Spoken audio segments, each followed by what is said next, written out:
Rosie Huntington-Whiteley has just launched a beauty collection, 10 products, skincare and makeup, and I have to say that it really caught my attention. Rosie has the reputation of being extremely knowledgeable in everything beauty, especially in makeup products, and also she has an aesthetic that is quite close to mine, with natural glowing skin and bright pops of color in the lips and cheeks. And also, I have to confess, the promotion photos for the launch were very pretty indeed. I got all the makeup products that were available at Space NK, and I've been playing with them since I received them a couple of hours ago. So in this video I'm going to show you the application and all my thoughts and conclusions since then. Hi, my name is Marisa. Thank you for coming to my YouTube channel, Marisagrusso, where we talk about everything beauty and lifestyle, focusing on over 50 issues.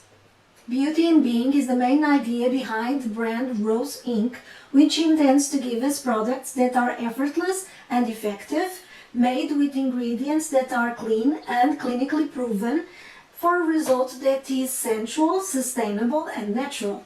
I will place below in the video's description all the details regarding the products, including links and prices. The collection includes 2 skincare products, a serum and a toner, and 8 makeup products, a concealer, a brow gel, a cream blush, which doubles as a lip and cheek color, a lip crayon, blush refills, reusable bamboo cotton pads, and 2 brushes. The packaging of the products is this pretty cardboard in light dusty rose, and all the boxes have on the top an indication of shades and therefore of the type of products that are inside. I'm going to show you now the application of the 3 products that I received today. I have already applied here on my left eye, but now I'm going to apply on the right one for you to see all the process.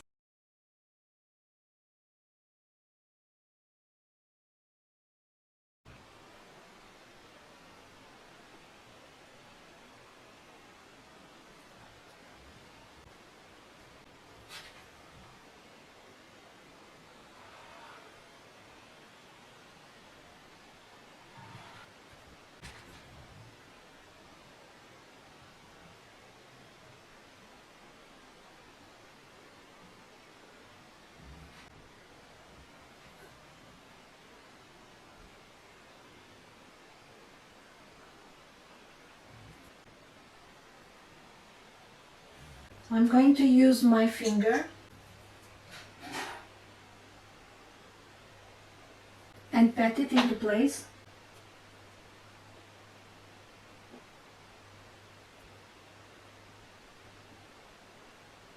I'm being very careful in order to reduce as much as possible the quantity of concealer that goes into the lash line.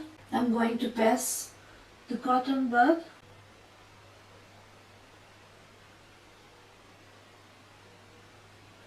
It's not a full coverage concealer. It has spread very well, although it's a creamier consistency than the last concealer that I've tested, the Lancome one. But patted with the fingers, it does mesh well with the skin and it really sank in. It has settled a little bit into the creases, especially here on the corner and here, but it's a very, very small amount and you will not be able to see because this mirror is a 5 times magnification one. But I'm going to get closer and show you and reduce the exposure.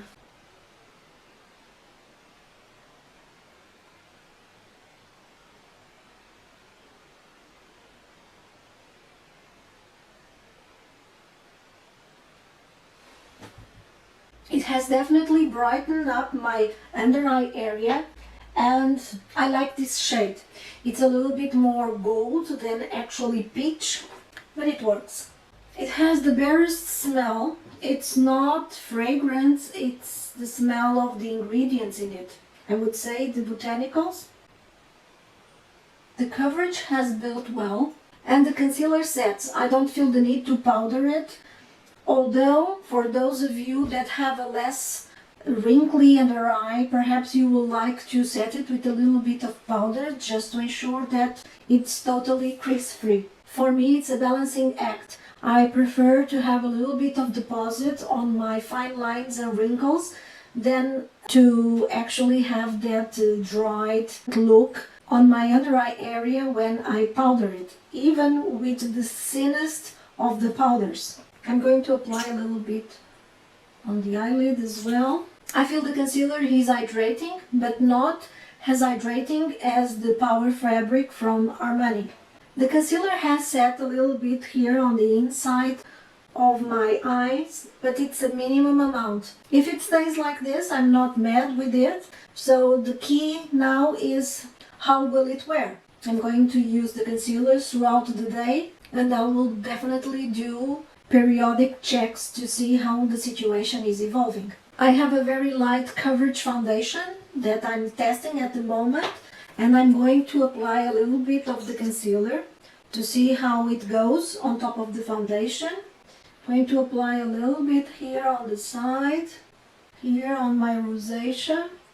I think the concealer definitely glides and spreads well. It has certainly covered and diffused the areas of redness that I have from my rosacea and here besides the nose.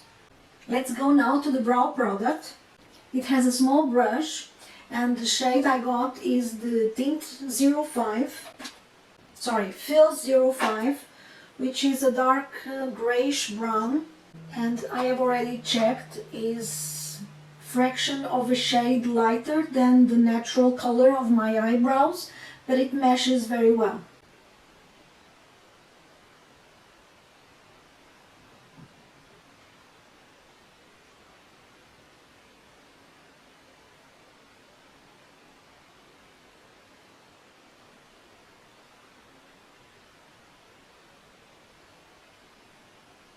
I'm normally quite clumsy with the gel products or pomades in my eyebrows. I get product all over the place. So I'm being careful not to get myself all dirty. I think you can see the difference. The brow looks more polished, more defined, and the hairs are pushed upwards. I'm going to let that side dry. I feel it does hold the hairs in place, but it doesn't feel crunchy. It feels soft to the touch. Nice. As a promotion, Space & K also sent the transparent version of the gel. I'm going to test this in another day and I will give you feedback afterwards. Now let's go to the blush, which is a multitask one. It can be used on the cheeks and on the lips, and as the other ones, it has the color here on the top. I got the shade Ophelia, and the packaging kind of reminds me the Kajar Vice one. Not sure the name is pronounced like that, but that one opens to the side and it's completely metallic. This one that you see is plastic, and inside it has a mirror and it has the blush here on the bottom. The blush is kept in place with magnets, so we can use these two tiny holes to remove this blush and refill it with a new one if we want to. The refillables are also available. And this is a very nice pink, as you can see. Look at this. So I'm going to apply on my right side with the finger. It's very pigmented. I think I took too much. I'm going to blot the rest on my hand.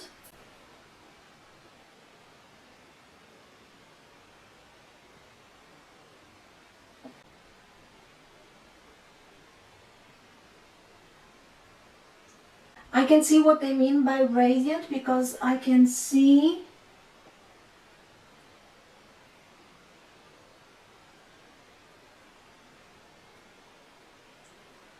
some type of reflex on the product,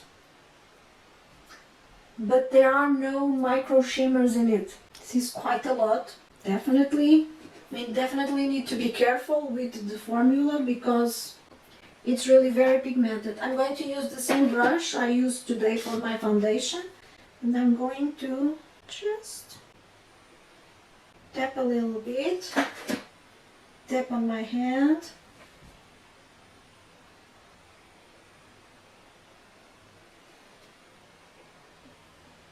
To be honest, I prefer applying it with fingers.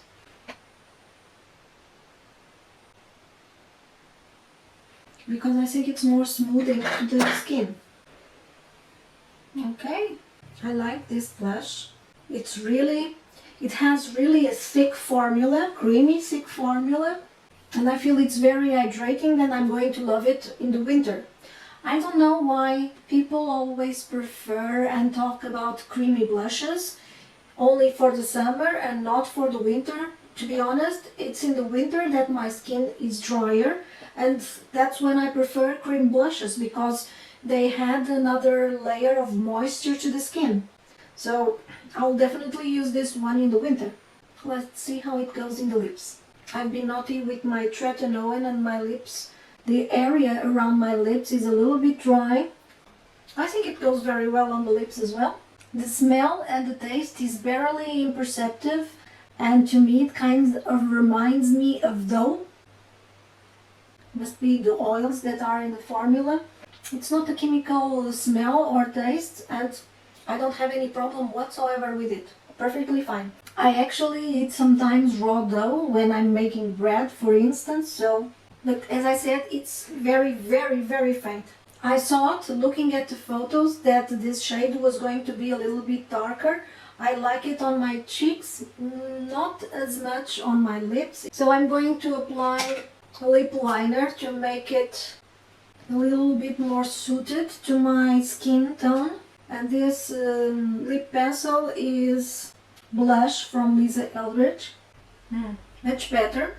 But I like the formula on the lips. It feels very comfortable. Not drying at all. I'm going to use a small brush. This is actually a concealer brush from Zoeva. And I'm going to apply just a hint of the blush on my eyelids, on the crease. So what are my first impressions after the use of these three products? Starting with the concealer. I think it's well wearing. In a normal skin it will last for 7-8 hours looking good on the skin. On mine 6-7, and after that it will start to fade away and it starts to break and look dry, which is the case at this moment. I've had this concealer for 7 hours now and it's looking drier and it's fading away. The blue under eye area is much noticeable than it was upon application. I have to say I like the consistency of this concealer. It's creamy and I feel it's more moisturizing for my dry under eye area. Certainly more moisturizing than the Lancome Ultra Wear concealer that I tested in the previous video. On me the concealer did set a little bit on my wrinkles and fine lines, especially here in the inside corner and below the lashes. Not much, but it set a little bit. And as the time passes, it starts to break. And after the 6-7 hours, it will start to look less good.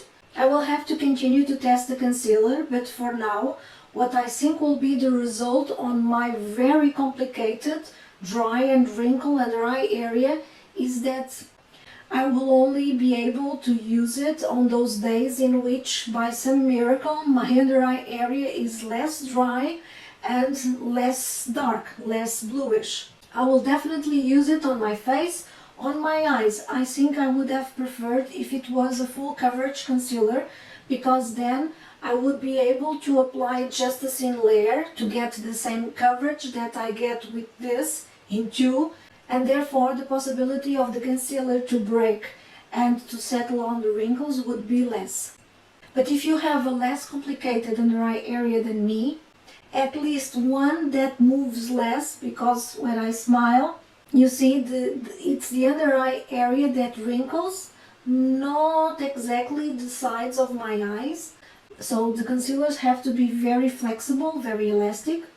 But as I was saying, if you have a less complicated under eye area than me, if you need a buildable medium coverage concealer, this is one that you can definitely give a try. Regarding the blush, I like it very much. I like the moisture, the creaminess, the consistency, the pigmentation of it. I like the way it looks on the cheeks and the glow that it provides due to the oils in the composition. I find that the majority of the products that are for cheeks and lips, they work better in one of them. Either they work very well on the cheeks, less well on the lips, or vice versa. I prefer to use it on the cheeks than on the lips because the period of wear on the lips is reduced. It looks good for about half an hour, 1 hour, but then it starts to look warm. The moisture is absorbed and the pigmentation starts to settle on the wrinkles of the lips. So I will definitely wait for the lip product that Rosie released as well. And this cheek and lip product, I will use it only on my cheeks. Regarding the brow gel, I like it very much. It has almost exactly the same shade of my eyebrows, and it gives just enough tint to make the brows more polished and visible, defined on the face if you like. It does set the brows. It doesn't have the same power than Benefit 24-hour setter, but the brows are locked in place, and when you touch them they don't feel crunchy or hard. They feel natural. I hope you have enjoyed this video and the information that I gave you on the brand, on the products, the ones that I got, and on my first impressions on their application. If you did like it, please give me a thumbs up, share with your friends. It will really help me and my channel to grow. Thank you very much for the time that you have just spent with me, and until next time, bye!